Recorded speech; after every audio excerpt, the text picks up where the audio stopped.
What is up, everyone, and welcome to another episode of It's Called Soccer. This one is a very special one because on Wednesday this week, the USA is going to release their 26-man roster for the World Cup. It is almost here. We are so close. So today, Tom and I are going to be going through our prediction of what Greg will do in bringing in these 26 players. And we can't wait to do this because it has been a long time coming. Throughout all of the qualifiers, throughout all of the Nations League, Gold Cup, all of that has come down to this. And we are going to pick the 26 that we think are going to Qatar. But before we start, MLS Cup was last night. It was probably the best final ever in MLS. And it was a doozy. It was a soul crusher for me in Philadelphia. But Tom, first of all, how are you doing, and what did you think of the MLS Cup final? Dude, I've had a midterm every 8 days for the last 3 weeks. It's been a stressful couple weeks, so getting to unwind and watch MLS Cup was awesome. I had the Georgia game up on like one screen, and I'm like looking back and forth between Georgia and MLS Cup, and oh my God, it was such a good game. It was crazy. I cannot believe that LAFC came back to win that. Amazing scenes in LA. Congrats to all the LAFC fans out there. Congrats to Kellen Acosta, too, for winning MLS Cup. Yep. Huge deal there. What do you think about Gareth Bale nabbing the equalizing goal there at the end? Not sure I love that very much, given gives him a chance to round into form a little bit. You know, it's funny because in all of the injury reports about Gareth Bale and why he hasn't been playing a ton for LAFC, it's been about kind of like something with his leg or his hip that hasn't really allowed him to get as much power into his left leg shots. And so, of course, it comes from his head, him launching up and winning that header. Yeah, it's not great for the US going into the World Cup, but there's other factors. And at the end of the day, you just have to control what's in your control. He's going to be Gareth Bale, whether it's the Champions League final, bicycle kick, whether it's MLS Cup final in the 125th minute header. Like, it's just going to happen. So do your best to stop it. But yeah, congrats to all the LAFC fans, except the ones that were throwing water bottles onto the field. And Kellen Acosta, great game, good goal. Obviously, it deflects off a Philly player, but you still have to put it in those dangerous areas and make it happen. And then that penalty kick shootout. I mean, I don't know about you, but as soon as a substitute goalkeeper comes in, you know that team is winning the penalty shootout. The stories always write themselves. It was amazing. I was watching my roommates who are not huge soccer people, and they're like, "Oh my God, what's happening? Why is there backup goalie coming on?" I'm like, "Oh no, this is gonna be wild." And you knew it was gonna happen. You knew LAFC was taking the penalties if it went to that. He also made an incredible save before Jack Elliott put it into the net for what Philly thought was the winner. So he was also the backup keeper in Philadelphia for a few years behind Andre Blake. So yeah, if this was a novel or a story, that's how it ends for that keeper in LAFC. But man, Philadelphia, I can tell you from being in the area, it has been like everyone is on a high for the last month, with the Eagles being undefeated, the Phillies in the World Series making a run, Union basketball season starting, and then to have the Union lose and then the Phillies lost the World Series last night as well. Becoming the first city ever to win to lose two major championships in the same day. Basketball is back, and BetOnline remains your number one source for all of your sports betting needs this season.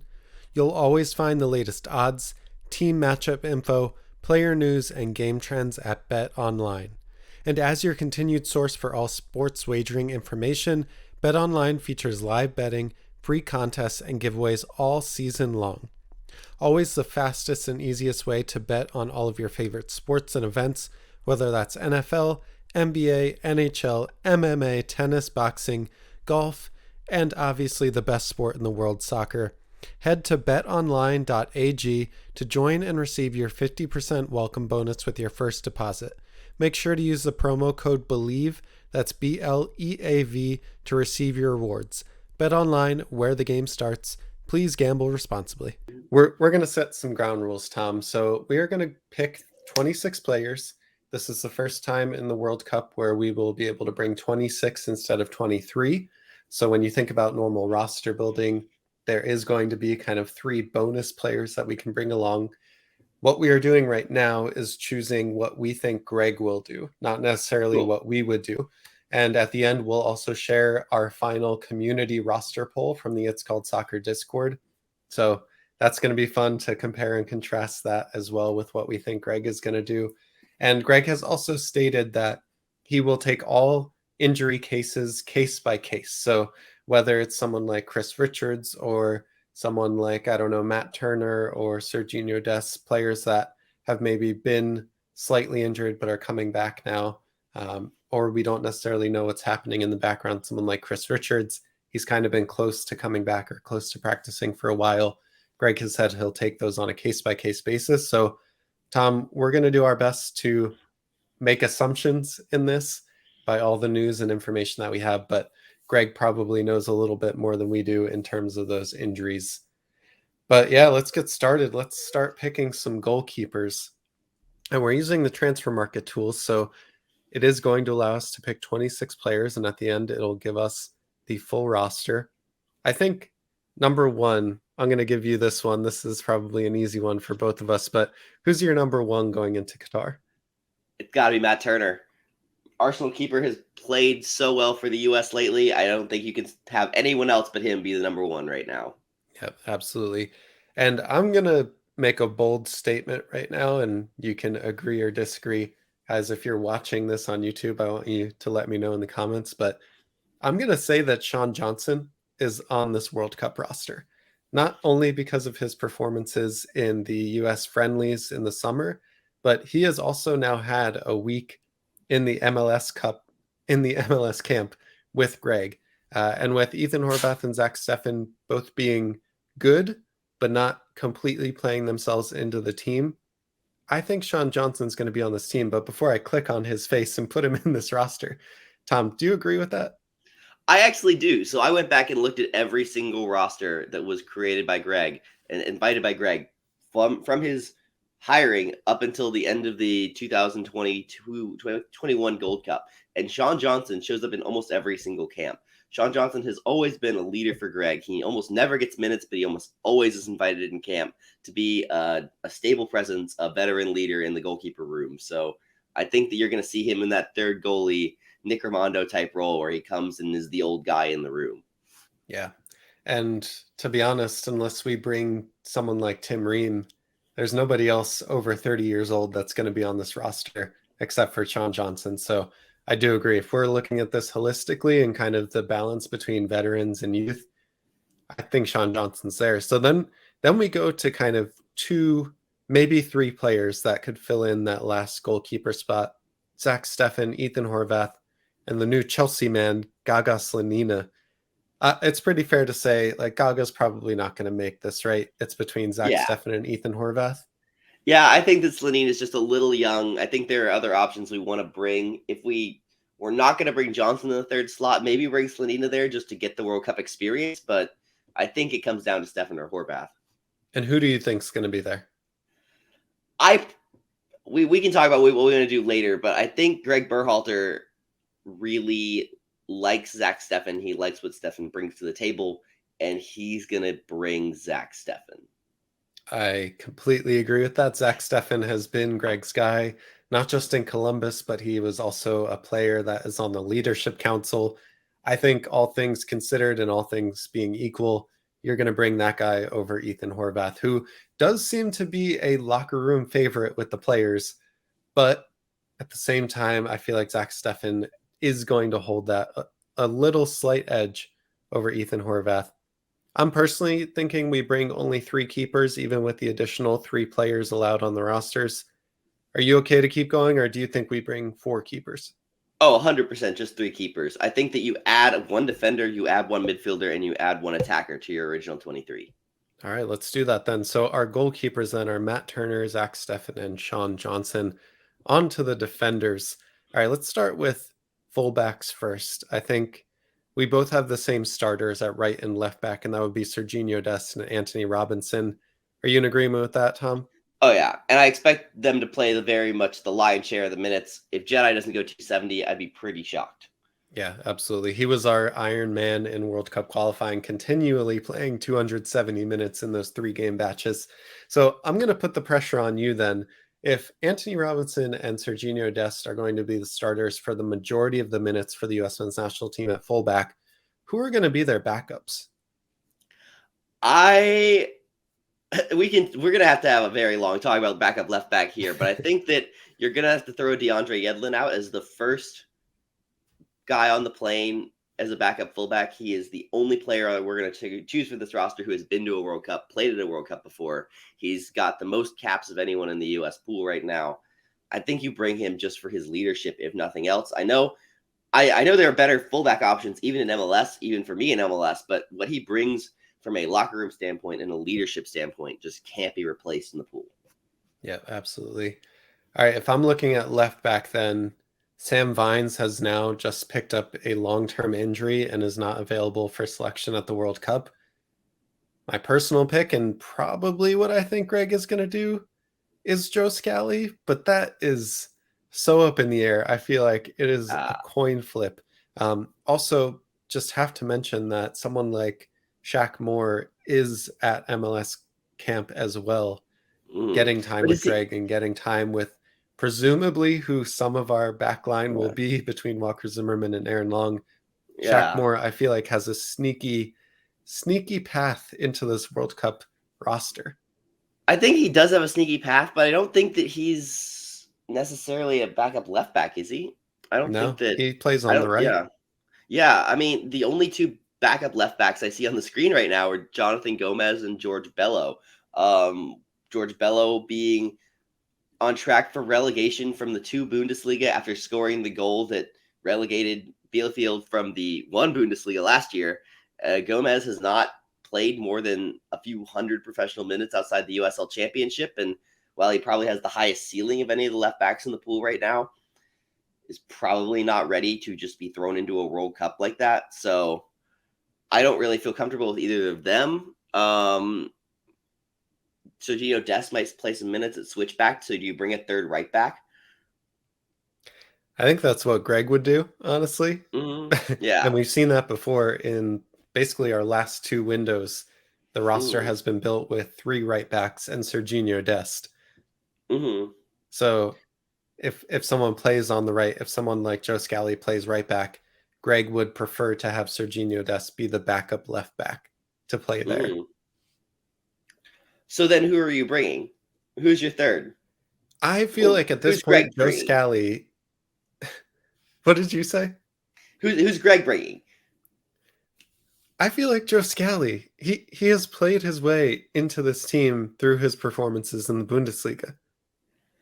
I would hope so. That's who I want him to bring. I think that Scally deserves to be there. Who do you But think that Greg is bringing? I we haven't touched on Reggie Cannon yet.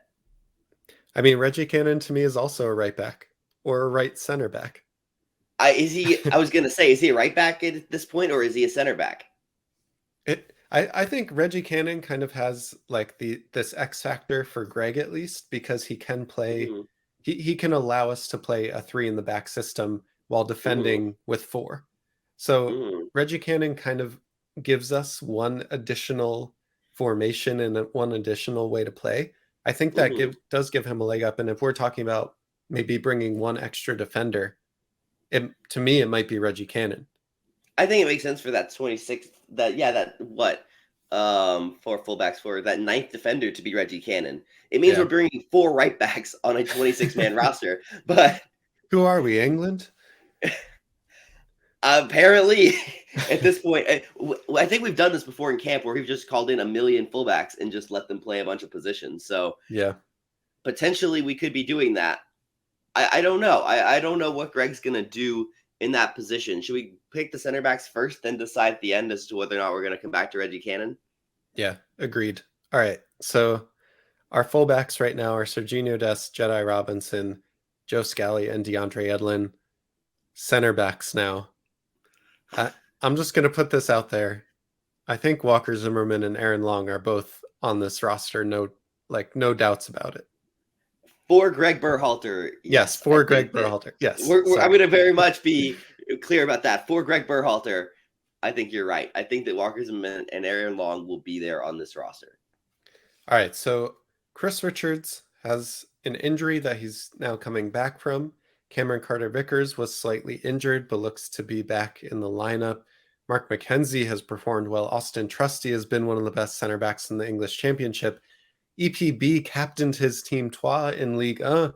Tim Ream is the captain of Fulham. So now we have two center back positions for a lot of guys that have something to give to this team. They have a fight to give. So who do you think Greg is taking in these third and fourth center back positions? How healthy are we assuming Chris Richards is? Do you think that he's going to be ready to go? I I don't know if this is my optimism, but everything that I'm reading is saying that he's going to be back practicing.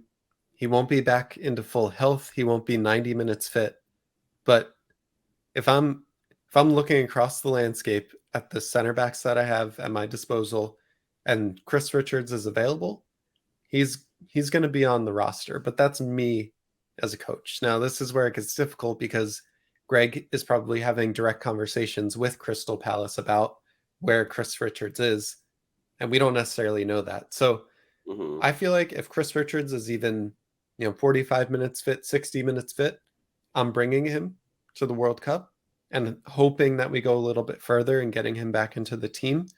Mm-hmm. But if not, I mean, Cameron Carter-Vickers and Tim Ream are who I would pick, but we know that Mark McKenzie and EPB have been on Greg's roster as kind of those extra center backs. Yeah, I think what Greg's going to end up doing is going to go with Richards if he's healthy, and then Carter Vickers. Um, and if we have to replace Richards, I think he goes to either McKenzie or Palmer Brown.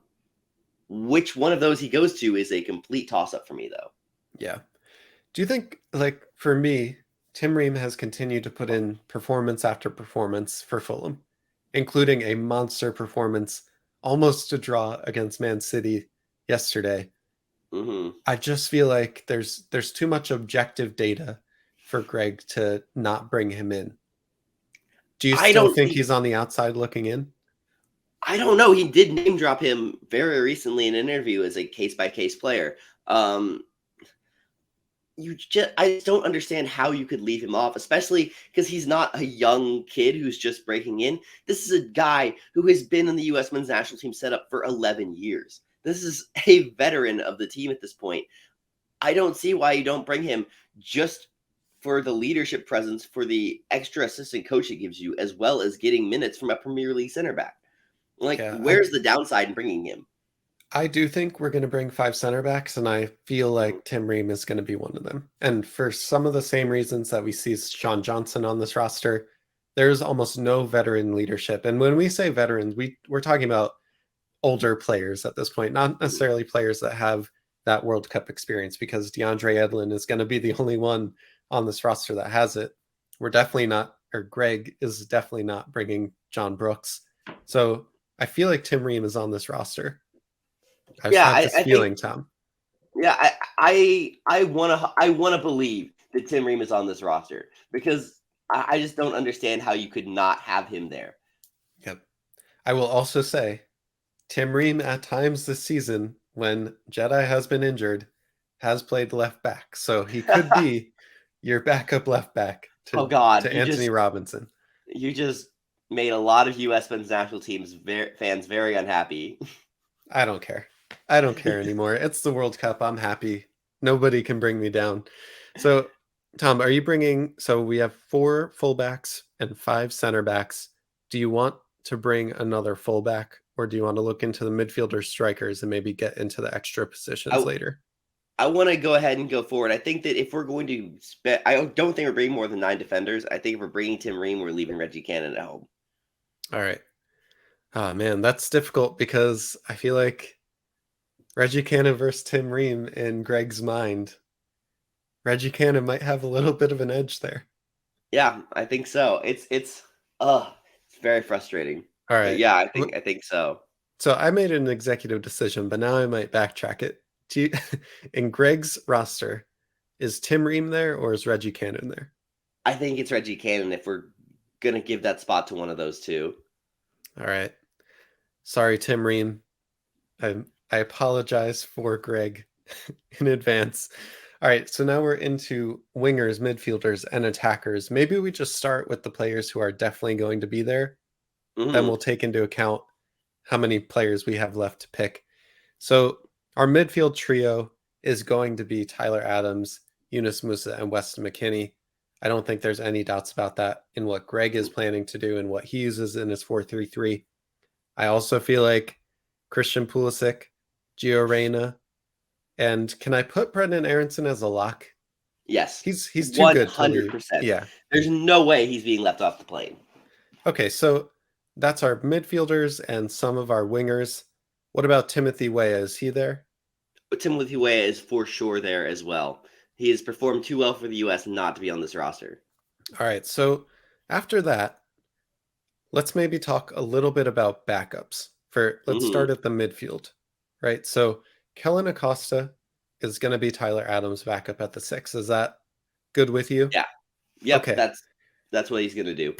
So now we have to talk about the 8 backup, and we did talk about this a little bit in the last episode. If you guys want to go in depth of how we're thinking about this, go back and listen to the last episode.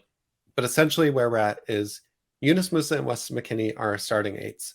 Luca De La Torre is usually the backup, but he is injured, and it looks like that injury has an exact timeline to match up with the start of the World Cup. So we don't know if Luca De La Torre is going to be healthy for the start of the World Cup. After Luca De La Torre, our 8s really drop off, as at that point it's potentially Sebastian Lletget, it's potentially Christian Roldan, both of whom are at the MLS camp as well, getting reps with Greg. Sebastian I Lletget didn't get the call. Okay, so we have Christian Roldan then, who I think is going to be the backup 8/winger here. What are your thoughts on Christian Roldan being the backup 8?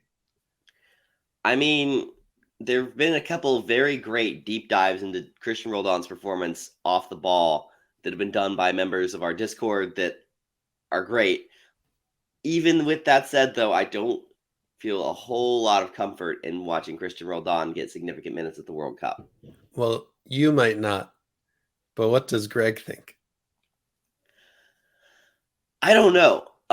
He could go to Christian Roldan. Eric Williamson played very well for him at the Gold Cup and is coming back from injury and was reportedly still in contention all the way up to the September camp. So even though he didn't get the call to the MLS camp, is he still in contention for a spot if we have to replace Luca De La Torre? If we have to bring 4/8s, are we going to bring Roldan and someone else? Are we going to replace him with Malik Tillman, Georgi Mihailovic, Mhm. players who are nominally wingers but can play as a sort of attacking 8 if we have to? What direction does Greg go with this? I just Johnny feel Cardoso. like if you're not at MLS camp right now, you're out. Like you Okay. have not made it. Why not bring in Eric Williamson to get reps to stay fit? Hmm. If you're not at MLS camp right now and you're not in a European league, you're out. You're not on this Okay. roster. Um, I feel like it's Christian Roldan for Greg, but I also feel like there's a lot of room to potentially play Gio Reyna as an attacking 8. He's done that well for Dortmund. We have Malik Tillman, who does the same for Rangers. Hmm. We have Johnny, who could potentially be the backup to Tyler Adams and play Kellen Acosta as an 8. We have James Sands, who can do the same at the 6 in the defensive midfield position. So if I'm in Greg's mind right now, I think if Luca De La Torre is not ready to go, he picks Christian Roldan. Hmm. But personally, I would rather maybe see James Sands or Malik Tillman be the pieces that we can move around in the midfield. I think Malik Tillman is on the roster regardless. All right, we're putting Malik there. Yeah. Where does he fit for you? Is he a backup winger? I think he's an attacking 8. Attacking 8. All right.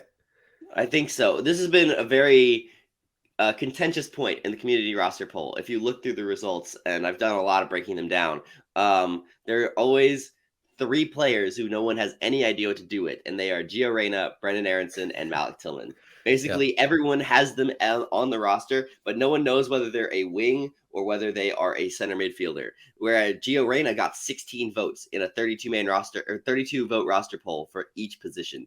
Malik Tillman Wow. and Brendan Aronson are in the same exact boat, where 1 month they're a winger, the next month they're a center midfielder, and no one really seems to know what to do with that. I mean, that speaks to their flexibility, and I think that goes well. That bodes well for the US. It's just where do we fit them in? So I am going to put, all right, here's what I'm going to do. I'm going to put Luca De La Torre in for now because his injury timeline seems to line up with the World Cup. If anything changes, I think Christian Roldan is in that spot. Yeah. All right. How about wingers? So we have Christian Pulisic, we have Gio Reyna, we have Brendan Aronson, we have Malik Tillman, We have Tim Weah. Tim Weah. Are we bringing any other wingers? I think we're probably bringing Paul Areola and Jordan Morris. Both of them. At least one of them. Okay, so if we bring, I'm just going to get us to this point. If we bring one of them, that leaves us 3 spots left for strikers. Mm-hmm. Do you think we're bringing 3 or 4 strikers? We're bringing 3 strikers. Okay, so we have 1 slot left for a backup winger. Mm-hmm. Personally, for me, if Greg is choosing between one or the other, between Paul Areola and Jordan Morris, Paul Areola has a huge edge for me. Oh, yeah. Oh, 100%. Huge edge.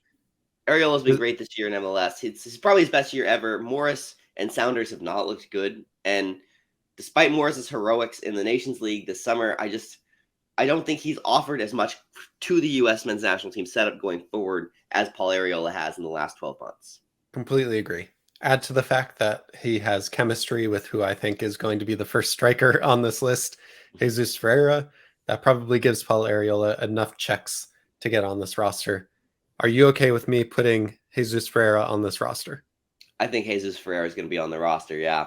It will be a very contentious choice, but I think that you will see Jesus Ferreira start at least one match and be on this roster, despite some of the arguments that have been going on in the internet spheres over the last few weeks. Yeah, and to stoke those fears, I think in those games you'll see Jesus Ferreira, Aaron Long, and Walker Zimmerman on the field all at the same time. So please brace yourselves and act accordingly. We have 2 more spots, Tom, for Greg to pick 2 more strikers. And to me, those 2 spots are between 3 players, Jordan Pefok, Josh Sargent, and Ricardo Pepi. Now, if I'm Greg, if I'm putting myself in the mind of Greg, Ricardo Pepi is probably the next player chosen. He's on form. Yeah. He has a great relationship with Greg. Greg has continually tried to bring him in, continually trusted him. Got another assist today for Groningen. I just feel like him and Greg, he's going to be there. I think you're right. I worry about that selection because he is vastly overperforming his XG right now, which doesn't last. And I worry that he's headed towards something like that right at the wrong time, sort of how Jordan Pefok is currently in the middle of regressing back to the mean on that. But I think that Greg really likes him. He's probably the highest ceiling striker in the pool, so it kind of makes sense to bring him just to get him some World Cup experience. And he's been the guy before. He's provided some heroics in the past. If he is confident and on form, Ricardo Pepi could provide a special moment for the U.S. at the World Cup. Completely agree. But at the same time, ceilings don't do anything for you in the national team. And no. I forget who said this, and I can't attribute it to anyone, but it was essentially the national team coach's job is to get the most out of the best players that you have at the time. A club coach's job is to improve your players and get them to be the best that they can be later on. So if Ricardo Pepi has a high ceiling of all of our strikers, that's great, but he's probably not the best striker that we have currently that could play in one of these World Cup games. Now, for me, Jordan Pefok was that player, but now he's scoreless in 8. Union Berlin have cooled off a little bit, although they're still in that top spot. Josh Sargent is just coming back from a slight injury for Norwich and has also cooled down somewhat, but is still in form, I would consider him. Who do you think Greg is bringing as this last player between Jordan Pefok and Josh Sargent? I personally would give the edge to Josh Sargent just because he fits the build of a Berhalter striker better. Um, but Jordan Pefok does offer something off the bench that Sargent, Pepe, Ferreira don't, and that's glancing headers to the back post, Yeah, which could be very important if you're chasing a goal late in the game. I agree. And we saw that in the Nations League semifinal. That's why we got to play Mexico. We were almost taken to penalties in a semifinal, and Jordan Pefok came to save us. I feel like Greg has not been the kindest to Jordan Pefok, even when he's been in form.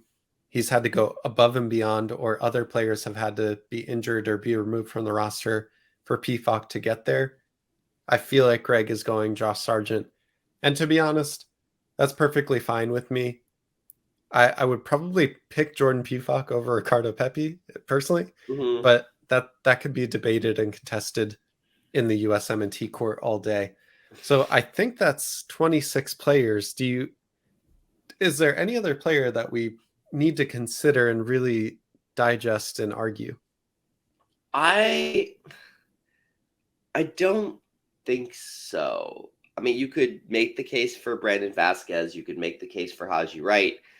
We're not going to bring Brandon Vasquez that's already been litigated. Apparently, Berhalter didn't like what he saw from Haji Wright, which I still don't understand. You could possibly litigate a few other players, Georgi Mihailovic being chief among them, as I think he's the best low block destroyer in the pool. But he's already training with his new club in the Netherlands, and so I think that he's probably removed himself from contention at this point. Yeah, I think that these are the guys. James Sands is not really on great form right now, so Yeah, I don't think it makes sense to really consider him. that's it I, then. yeah, 26 players. You want to take I a look think at our roster then? let's look and see what this looks like. All right, and we are going to compare and contrast it to our Discord roster. So let's recap. Goalkeepers are Matt Turner, Zach Steffen, Sean Johnson. Defenders, fullbacks are Serginho Dest, Anthony Robinson, Joe Scally, DeAndre Edlin, and maybe Reggie Cannon. Center backs are Chris Richards, Cameron Carter Vickers, Walker Zimmerman, and Aaron Long. Ugh, that feels yucky, Tom. But I I think we're know. right in that. I know that Greg is going to do this. Midfielders are going to be Weston McKinney, Eunice Musa, Tyler Adams, Kellen Acosta, Luca De La Torre, maybe Malik Tillman, maybe Brendan Aronson. The wingers are Christian Pulisic, Giovanni Reina, Timothy Weah, and Paul Areola. And the strikers are going to be Josh Sargent, Ricardo Pepi, and Jesus Ferreira. What do you think about this roster, Tom, overall? Honestly, as far as World Cup rosters go, it's a pretty great roster. There are some players that we could talk about, and they're not really the people I would choose, but all things considered, I'm I kind agree. of it's a great roster. The question for me is, how do you think this compares to the roster that the U.S. released just a few months ago in September? Whew. It's basically the I same roster with a yeah. few players changed. I just I've been beaten down for so long that I know Aaron Long's going to be there, but I just cannot for the life of me understand why he would be over some other players that we have available. Yeah. If Aaron Long is on this roster while Tim Ream is not, that is probably the biggest issue that I would have with this. Otherwise, across the entire rest of the roster, even if you're going to take out Luca De La Torre and put in Christian Roldan, I feel pretty good about every single one of these players. You can make the case that they deserve to be there. But for Hmm. me, I don't know if you can make that case for Aaron Long. And we're probably in danger of him starting one of these games as a center Hmm. back for the US national team. So that's the only thing that I would really be concerned about. Otherwise, this roster is excellent. Obviously, some changes that I would make, but I think across the board, you can make a case for every single one of these players being being there at the World Cup. I think so. I just looking back at the 2022 release, the roster we have selected is exactly the roster selected by Greg Berhalter, except for Sam Vines replaced by Jedi Robinson, Jordan Morris replaced by Tim Weah, and Ethan Horvath replaced by Zach Steffen. And I think every single one of those players was an injury. Yes, it was Or an unavailable. injury. Yep. So I think that this is pretty close to what Greg Berhalter is going to select. And when that roster came out, I remember us having a conversation basically saying, this is the World Cup roster if you switch a few names around for injuries. Yep, absolutely. Now, All right, now Tom. what names would we choose? Like, if we had So to yeah, switch names out ourselves, where are we going? I mean, for me, I think you already talked about Jordi Mihalovic, but that has to be a name that's up there with Malik Tillman or even like Paul Areola. I would maybe take out for Georgie. If we're trying to break down a low block, if we need someone that can make those passes, play people in on a dime, especially when I'm thinking about the way that Christian Pulisic and Timothy Weah play off the back shoulder of that last defender, those are the perfect passes for Georgi Mihalovic to That's get what he them in does. behind. Yeah. Um, Yeah. I feel like otherwise, again, Aaron Long, I would remove for Tim Ream easily. And then Same. like, I'm not really going to be that hard pressed about the third goalkeeper, but I would rather have Ethan Horvath than Sean Johnson, but I'm not going to make a whole huge deal out of it. In my Otherwise, community like, roster poll, I had Ethan Horvath over Zach Steffen and kept Sean Johnson. fair. Yeah. I I would even do that as well. You can really make a case that Ethan Horvath is maybe not a better pure goalkeeper than Zach Steffen, but Zach Steffen for me is prone to mistakes. And when you're a goalkeeper, your job is to keep the ball out of the net. And if you are prone to mistakes, that does not make me feel confident as a fan, and it probably doesn't make your backline confident either. So I'm all for that, whether it's Zach Steffen or Sean Johnson dropping off for Ethan Horvath. I feel like we should talk very quickly about our community roster poll Yes. because, Tom, in this roster poll, I can see that Ethan Horvath, Zach Steffen, and Matt Turner were the goalkeepers. So our community has dropped Sean Johnson from this list. Mm-hmm. Aaron Long is not there, but Tim Ream is. So they Yes. agree with us there. And then let's see. The strikers are very interesting. Ricardo Pepi, Josh Sargent, and Jordan P. Fox. So no Jesus Ferreira, which I think is going to be Greg's first striker name on this list. Our community doesn't seem to be as confident in Jesus Ferreira. What's up Jesus with that? Ferreira has fallen off a cliff since the September window. He's been dinged in every single roster poll. No one wants to bring him. Last month, he was selected as a 24th man, a last three in selection. This month, he was edged out for that spot by Jordan Pefok. So I think you're seeing a function of him cooling off a little bit in MLS, not having a great MLS Cup playoffs, and getting dinged for playing in the friendlies, which is something that happens every single time we run the roster poll, that whoever plays in the friendlies gets dinged the next poll for people who didn't get to play. I think some of it is definitely justified. I think the Josh Sargent, Ricardo Pepi, and Jordan Pefok have been great performances this year. Some of it is going to be that sort of natural tendency to prefer the guy who doesn't play, who has not played yet, who we don't have as much data on, just to see what they've got. I also see that James Sands is on this roster as a dual center back, center defensive mid. We also have Kellen Acosta here. So where did the fan base come in on James Sands? James Sands comes in once again as the last three in selection. Basically, when I get the last three in results, I just ask people to pick a 24th man, a 25th man, a 26th man. Basically, everyone picks a bunch of strikers. I'm not going to select three strikers because that's just not how the roster is going to be collected. And I just keep going down the list until so we don't have five strikers. I just keep going down the list until I hit someone who's not a striker.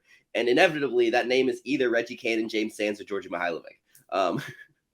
This time, Sands and Mihailovic end up edging out Cannon by a single vote. I try and keep it as balanced as possible when I do that. Sands is the clear preference of our roster pulse participants when they're asked to pick an extra midfielder, essentially, or an extra defender. Yeah. There's a clear list of names that are always in the core, and then a few names on the fringe. And Sands is just a player who's playing in Europe, who's flexible, who gives us a little bit of defensive cover and midfield cover, and seems to be that those last 3 in slots are preferred for the most flexible players in the pool. Yep, absolutely. All right, so Tom, our final starting 11 feels crazy. We started this channel, this podcast, over a year ago during the Nations League finals. We have not lost a tournament since then at the senior level.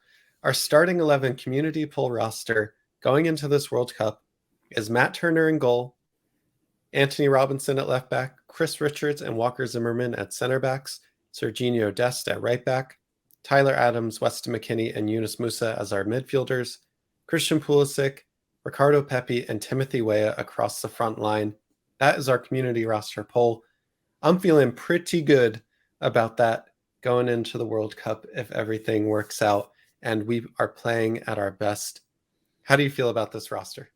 I feel pretty good about it. I think our last month roster was a little bit better. I think it dropped James Sands and Georgi Mihailovic for Jesus Ferreira and Reggie Cannon. But I think that was maybe slightly better with Josh Sargent starting. But this one is really good. And if we see this roster at a World Cup, I'm pretty confident in it. For sure. All right, we are now 3 days away from the roster being officially announced. We are going to have a live stream. I'll be live on this channel at 4:45 p.m. Eastern Time as we await the U.S. Men's National Team roster drop. So you can follow along with me. Join me, Tom. I don't think you'll be able to make it, but you'll be there in spirit. I think I will. We'll see. All right. Tom might be there. Yeah, I'm headed back home to see my family this week. I have bargained for that time. If I get it, is depending on a lot of things, but I think I can get it. If Tom can be there, you can be there as well. Make sure to join us starting at 4:45 p.m. Eastern Time on Wednesday afternoon. That is our episode for today. Tom, what is your last word, sir? Last word is I'm just so excited. It's been since I was just graduated high school, since the U.S. was in a World Cup. I'm now a first-year PhD student with a master's degree. It's absolutely wild how long it's been and how much I'm looking forward to this event. I just enjoy it, everyone. The World Cup is back. World Cup is back. Wiser words have never been said. Every day gets a little more exciting. I thought my excitement would be a little bit dulled by the occasion, by the winter and everything, but I'm starting to get that feeling inside that the World Cup is right around the corner. The U.S. Men's National Team has a chance to get out of this group stage and make it far into the knockouts with this team. We will see you next time. Join us Wednesday afternoon, and we'll see you on It's Called Soccer. Peace. See you guys.